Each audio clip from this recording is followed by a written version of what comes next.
సచివాలయం తరఫున మేమందరం మూకుమ్మడిగా సొంత అభిప్రాయంతో వాలంటీర్లుగా రిజైన్ చేయడానికి వచ్చాము.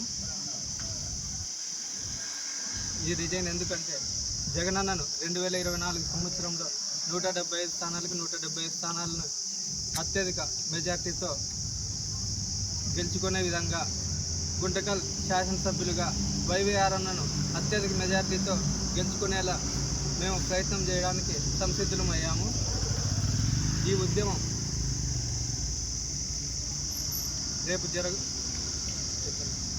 రేపు జరగబోయే ఎలక్షన్ల వరకు కొనసాగుతాం. మా నలుగురితో కాకుండా మొత్తం మండలంతో తొందరలోనే రిజైన్ చేస్తామని కోరుకుంటున్నాం. అదేవిధంగా బాబు గారు గోన సంచులు మోసే వాలంటీర్లు అని ఒకప్పుడు అన్నాడు. ఈరోజు అదే వాలంటీర్లకు 10,000 అదే వాలంటీర్లకు మేము వచ్చిన తర్వాత 10,000 అందిస్తామంటున్నాడు. అంటే జగనన్న ప్రవేశపెట్టిన వాలంటీర్ వ్యవస్థ ఎంత బలంగా ఉందో ఇప్పుడు బాబు గారికి అర్థమవుతుంది అని మేము తెలియజేస్తున్నాం.